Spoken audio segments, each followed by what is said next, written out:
Welcome to the Burgundy and Gold Knuckleheads podcast. As always, sitting right over there, as expected, is my main man, Reggie. What's going on, Reg? Left hand up, Kenny. Oh, Who are yeah. we? Oh, yeah. Who are we? The Commanders. We need to take command. I know that. This week, as we preview the Chicago Bears. Yes, sir. Yes, sir, man. Short week as we head into our Thursday night game on prime time. Historically, we all know that we do not do well on prime time. And then my phone ends up getting blown up when everyone's like, man, you guys suck. You guys are terrible. And it's like, we normally don't play this bad, but for some reason on prime time, we don't play very well, Ken. But hey, it is what it is, man. Yeah, right now we're not playing good on prime time or off time or side time. We're just not playing well.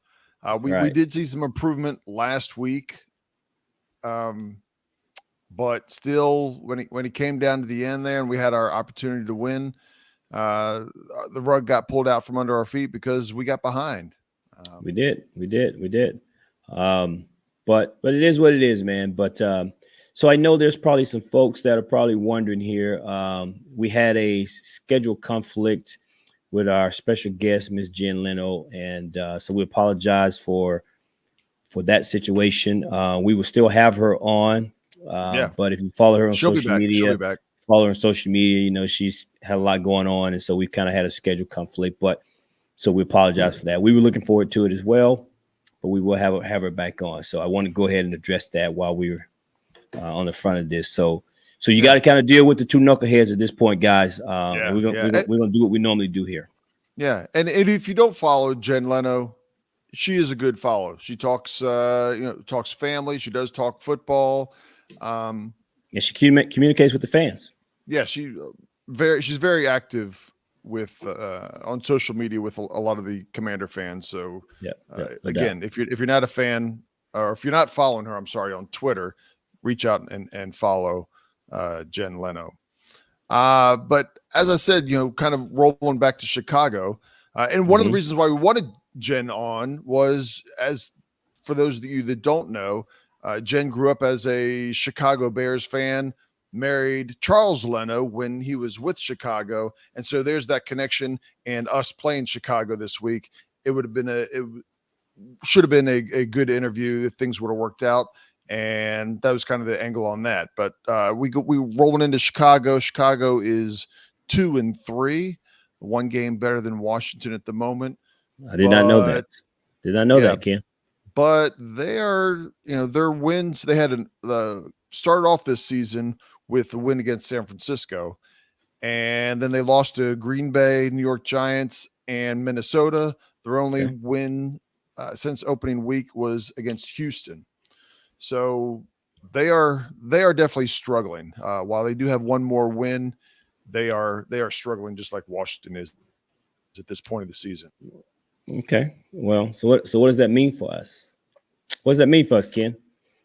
Well, if we weren't playing bad, we would say that this should be a win, right? Well, this has been a repeated conversation as we previewed for the last probably at least 4 out of the last 5 weeks, or whatever it is. I mean, we knew Philadelphia was going to be a challenge. We knew Dallas was going to be a challenge, but the other games we thought, hey man, we should take care of this team, and just things haven't worked out. Well, this was certainly a game on the schedule that I circled as we should win this game.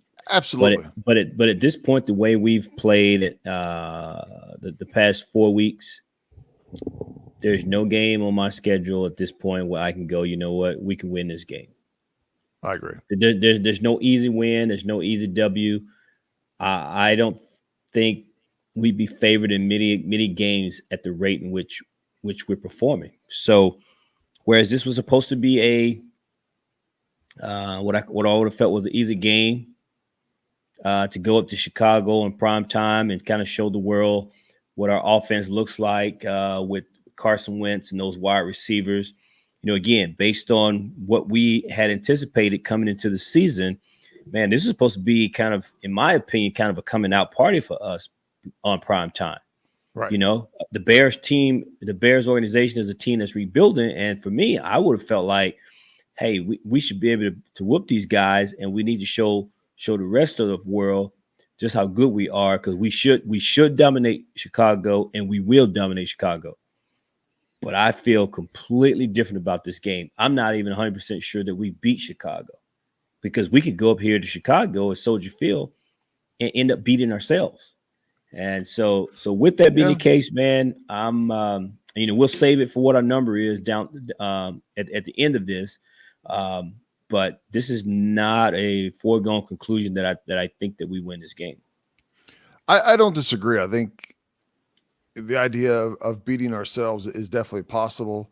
Like I said, Washington played better last week, but they didn't play better consistently throughout the game. They would, I mean, if you look at the stat sheet, we won the game without a problem, but it's because we would drive the ball. We'd pick up 2 or 3 first downs and stall, pick up a few first downs and then stall.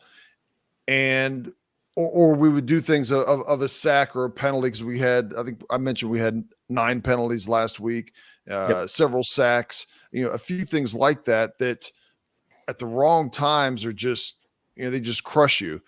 Right. And you can't, and that also keeps you from getting into a rhythm.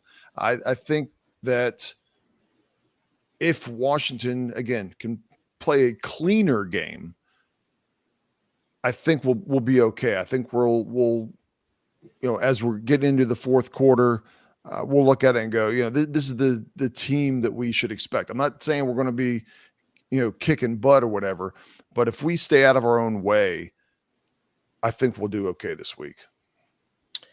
Well, I understand. So let me be clear. Right. I understand. But just when we think it's pretty cut and dry and pretty simple in the things and what we should and could do, when the lights come on, we tend to do the complete opposite. It could. Yeah. Here's a situation where we have a young up and coming QB in Chicago with Justin Fields. I understand that he's not playing very well right now, but I will say that one thing this kid does do is he uses his legs a lot. He's fast. Right. So now we're back to, can the defense or the defensive line continue the lane containment? Can they be disciplined in their rush lanes and keep Justin Fields in the pocket, and then allow the rush and the coverage on the back end with the secondary to be able to force these into some coverage sacks or force him to throw the ball away? I suspect, at least I hope, that Del Rio will have some kind of spy on this kid, very similar to what I think they tried to do with Jalen Hurts and the Philadelphia Eagles. Right. Jalen Hurts now, again, he beat us through the air as opposed to with his legs, but I think the defense game plan for his running ability. So absolutely. I think that would be necessary here against Justin Fields and the Chicago Bears as well Thursday night. Yeah, for those that haven't been watching, I know Chicago is not a good team, so you're not going to see them on as a prime game, whether it's even Sunday afternoon. This will be their first game, I believe, on prime time. But even like I said, the earlier late game, if you're not in Chicago, you're playing Chicago, you're probably not going to see Chicago game on TV. But Justin Fields,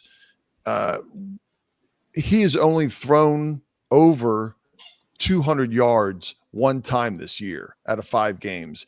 And that was 208 yards. That's his high after 5 games. And you got to remember, they're losing. So when you're losing, you tend to throw more and are doing things to get back into the game. Now they haven't been blown out to where they're forced to throw dramatically, but even with those numbers, he doesn't have any, what we used to call, Kirk Cousins numbers, right? Right. Fourth quarter, you're just flinging it around, and at the end of the game, the numbers look great because you were so far behind that you had no other choice, and you were playing a lot of like prevent type of D. Even with that being said, Justin Fields isn't putting up numbers. He's only thrown 3 TDs this year versus 4 interceptions. So his game is, I already told you how many yards, 208 yards is his high. So he's not beating anybody through the air. He has rushed for 194 yards. He's a second leading rusher on the team behind Herbert. But again, the Chicago is struggling at quarterback, probably more so than for those of us that have given Wentz a hard time. I can imagine what the radio stations are talking about Justin Fields. Well, you do know that we're streak busters, right? So again, this is prime time. We're streak busters. What surprised me is Justin Fields goes out here and have a career day. Because that's just what we do. I know I'm very negative and pessimistic here, Ken, but man, we're on a 4-game losing streak. Yeah, right. We're on a 4-game losing streak, man. So Justin Fields goes out and have a career day on Thursday night. Right? It's possible. And next thing you know, everyone's getting ready to put him in the Hall of Fame, build a statue outside of Soldier Field because of the performance he did against our team. But at the same time, go ahead. Well, I was going to say I don't see that happening, but go ahead with your comment. Hey man, anything's possible, right? You saw Kevin Garnett. Anything's possible, right? We saw it. So I hope that's not the case, right? I hope that is not the case, but I hold my breath when we play on prime time because I never know what this team is going to do. So we'll see. What I am kind of a little bit excited about is the fact that on a short week that Brian Robinson, recovering from his injury, it's not like they're going to hold him out on a short week. So I'm very happy about that. The other part of that is hopefully now that he's kind of got the first game jitters out and know what to expect at the NFL level, that maybe this week this second game for him would be a little bit more action. Maybe we can run the ball a little bit better as opposed to the 12 rushes we had against the Titans.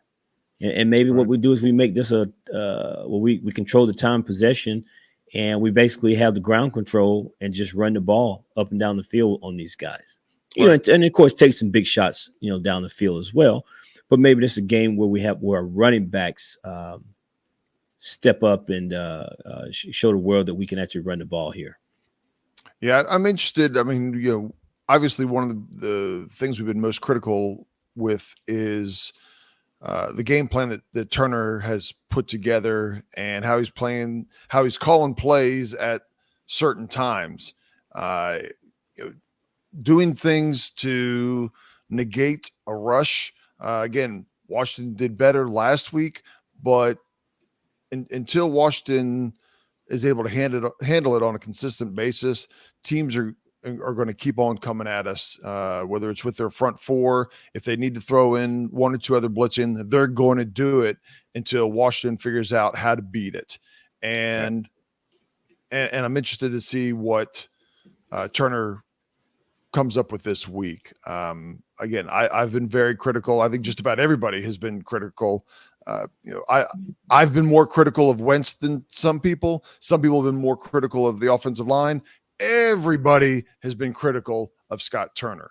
So, and I want to give him credit, right? If he does well, just like I have with Wentz, when Turner does well, I'm ready to give him credit.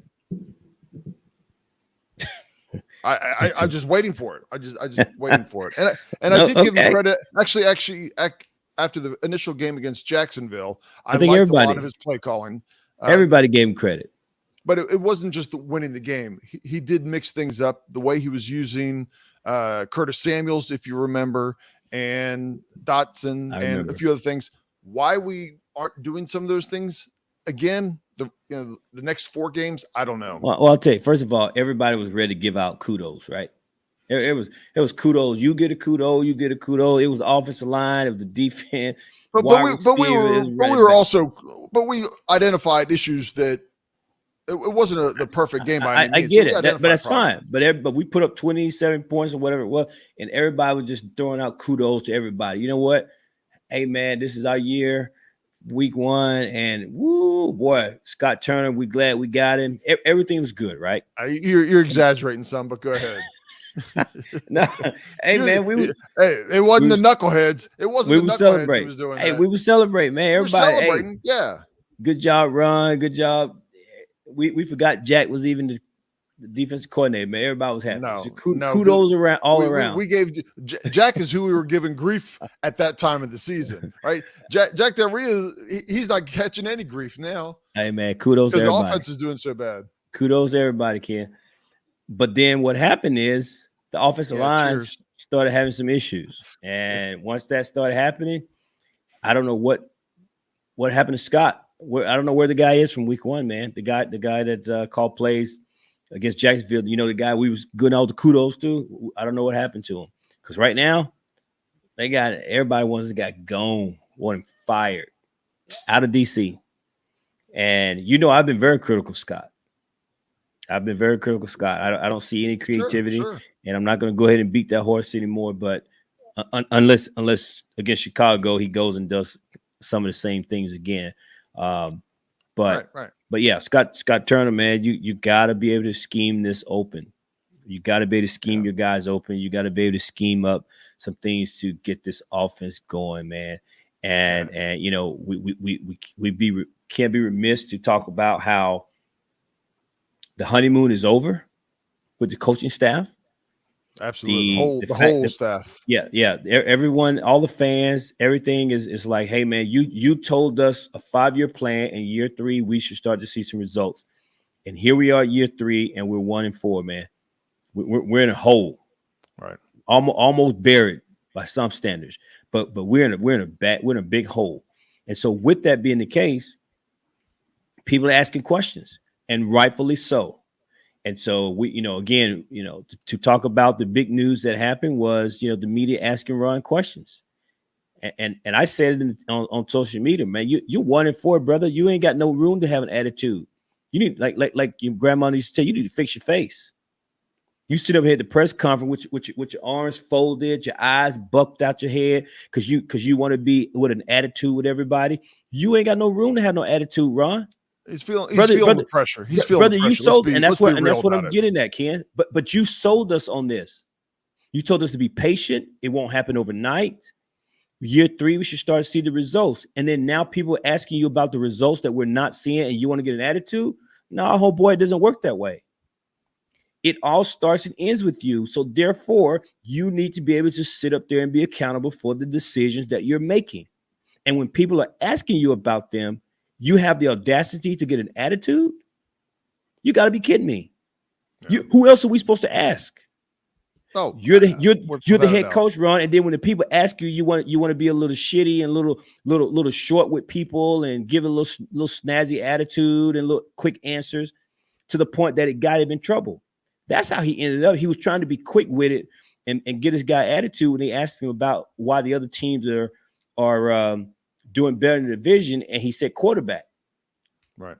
I don't think he purposely meant to throw Carson under the bus, but that's what he did. But I thought he was trying to be a little snazzy with the reporter, and he said quarterback, and then it got him in trouble. And then he's trying to backpedal on it. And in my opinion, he said that he was having a bad day and he didn't get a chance to explain it. That's a lie. It was your press conference. They paused and asked you, what do you mean? You had every opportunity to explain yourself as to why you said quarterback, which everyone's going to ask you, wait a minute. And if the guy did a follow-up, so you're regretting the decision to Carson Wentz? He's like, no. And he still didn't expand on it. But today, you want to kind of say, I got a chance to go into a little bit more and explain. Well, brother, you could have explained that on Monday at your press conference. Well, I think part of it is he listened to the Knuckleheads podcast and he heard your boy here tell you how bad Carson has been playing and the mistakes he's been making. And he's like, yeah, you're right. I agree with Knucklehead Ken. It is Carson Wentz, along with other things. It's not all on Carson Wentz. I know as soon as I say that, you're on him. But no, Carson Wentz. Knucklehead Ken. There's a little tongue in cheek in that. But one of the things I don't want to linger on that, but going back to what you were saying before about the coaches staff and the pressure being on them. I don't think I mentioned it on our last podcast. I think I mentioned it when you and I were talking off the air. It surprises me, one of the things with Scott Turner and his approach is Scott Turner is a young offensive coordinator by NFL standards. Correct. And I'm surprised that he is not a progressive play caller, a innovative play caller, because that's normally what you get when you get your young coordinators. Whether, I mean, look at the three that came through here with McVay and Shanahan and O'Connell. Where they go now, it's progressive offense, right? They're expanding it up, they're opening it up, they're creating mismatches all the time. And I understand the offensive line hampers has had issues. Hampers some of the things that he wants to try to do, but I just don't see enough of it. And if you're going to continue to have problems with your offensive line, or you think that you might from week to week, you need to create plays and put in plays under those circumstances, because the circumstances are not always going to be perfect for you. So that's only my two things with Scott Turner is he seems to play an older style of football, the way he calls the game. And old man football, and you just can't do that. I mean, the same criticism has been with Jack Del Rio, right? Is some of his defenses are the defenses that they were playing in the 90s and early 2000s, and the game is just moving forward. Now we're starting to see the defense start playing better for the last week or two, and we'll see if that goes into Chicago. But they both just need to put their players in a position the best they can to come out on top. And I don't know that the last couple weeks, especially, that Scott Turner and the players themselves both are doing that. Even if Scott Turner's calling the plays, he's not the one with all the holding penalties or the illegal motion or all those kinds of things that just put you into a bad spot. But again, we just need something. Let me just say this. Ron made one adjustment on the line, I guess somewhat out of necessity. He chalked it up as an injury to the right guard, Trey Turner. And he started Sadiq Charles. Yep. Right. So from what I could tell, he seems to be playing just fine. But if you watch any tape or any of the game, any film, everyone notices that the left guard, Andrew Norwell, not good. Especially last week. Not playing well. So the question I have is, and I'm hoping, and maybe we see Chris Paul, right? You drafted this kid. Where's Chris Paul? They talked about him doing well, doing training camp. Is this an indictment on Chris Paul? And if it is, then you got to look at Ron Rivera and the crew for drafting him. And maybe he needs more development, because I do know he was a late round pick. I don't want to sit here and say that a 7th round, I think whatever round, he was a late round pick, should be thrust into the lineup. But if he's giving you something, I got to believe he's doing a little bit better than what Andrew Norwell is giving you right now, man, because it looks bad, brother. Yeah, and I don't bad. And I don't know. I don't. It's been a few days, so it's easier to kind of that frustration and heat that I had on Sunday night. Sunday during the game, and then Sunday night when we did the podcast, it has cooled off a little bit.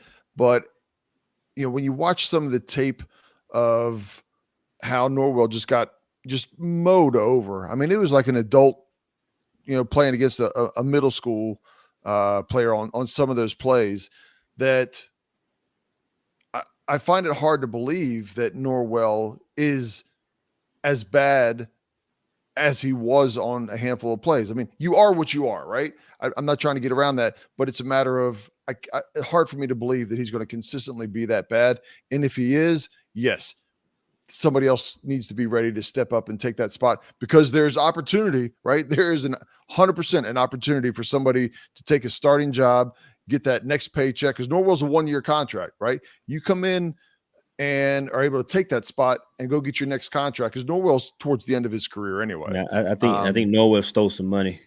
He knew he very wasn't well may ready. have. He knew he wasn't ready, but he knew Ron was gonna give him some money. So he came and said, "Yeah, I'll take it." Because here's the thing, Ken. You said that you hope that the play would get better, man. It's been like that for the past few weeks. I just think, you know, Charles is holding down the left side. Cosme is out, so Cornelius Lucas has came in and seemed to at least stop the bleeding on the right tackle. Right. Sadiq Charles has come in and again seemed to have slowed down the bleeding in the right guard. So the only thing that's left is the center and the with his snapping. Good Lord. Right. And the left guard, Andrew Norwell. Yeah. So the only question I have is when is Wes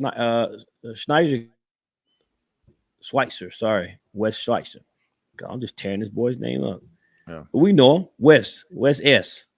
When does he get back?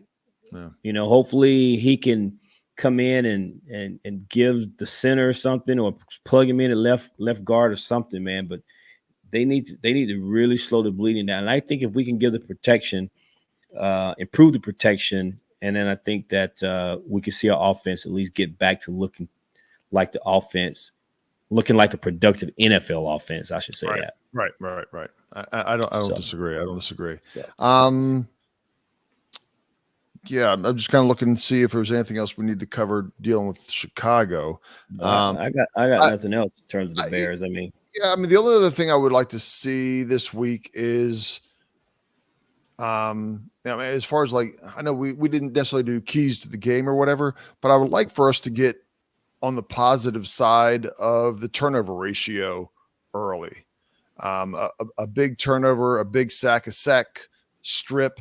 If Justin Fields is running all this time, he's not sliding every single time. Catch him, grab him. He's not a running back. Strip the ball out of his hand.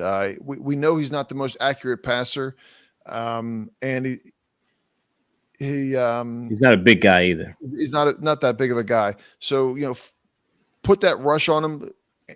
Kind of contain him. And let him make a mistake. He will make a mistake if you give him the opportunity and you put the stress on him to make it. So I'm looking for us to definitely be ahead on the turnover ratio this game, and that alone could be a difference maker of us winning or not this week. Hey, let's get it. As we say, let's get it. Let's get it, dude. Well, Reggie, I think it's about that time. What do you think? It's about that time, Ken. Oh man, what's your name? What's your name? What's your number? This will be easy, man. This will be easy. As you see, my caption here says the win streak begins. So I'm giving us the W here, man, and I'm going to go with a 7. And I'm giving it a 7 simply because I know we're a bad team, at least over the past 4 weeks. But we shouldn't be as bad as Chicago. So just on paper, we should be a better team. I think talent-wise, we're a better team. And I think that we stop the bleeding on the 4-game losing streak and a new win streak begins. And we go into Chicago, Soldier Field, home of Jen Leno, and we steal the W. I can't disagree with anything that you say there. I think,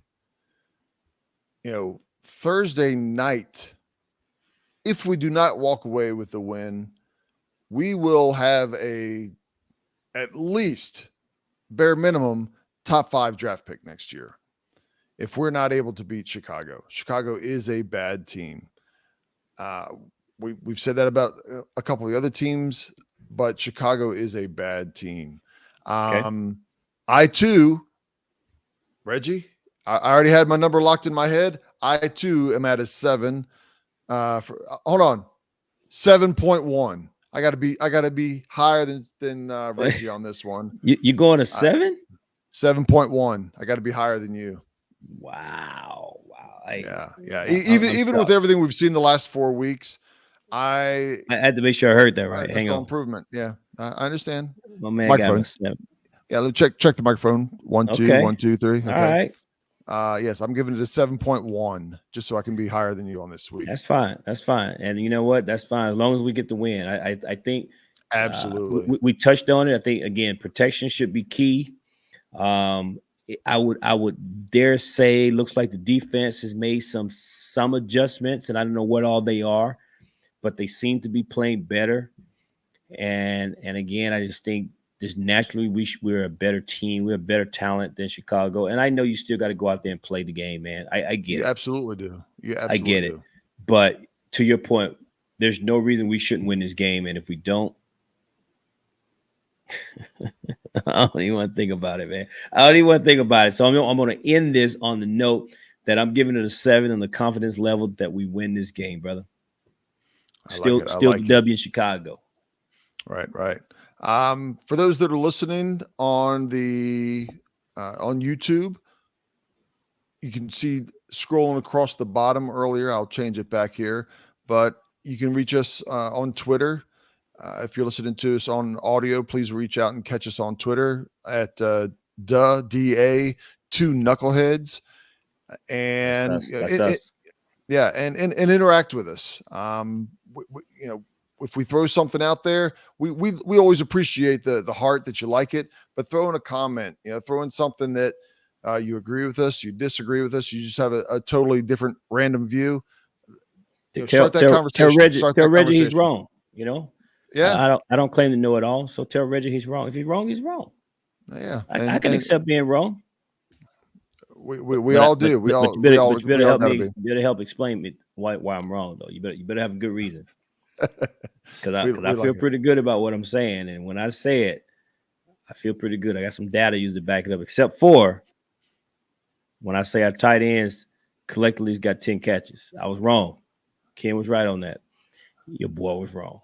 Oh man. I'm gonna record that and play it in a loop. It's recorded, man. It's recorded. Yes. It's recorded. So everybody, that might be a sound bite that I drop in.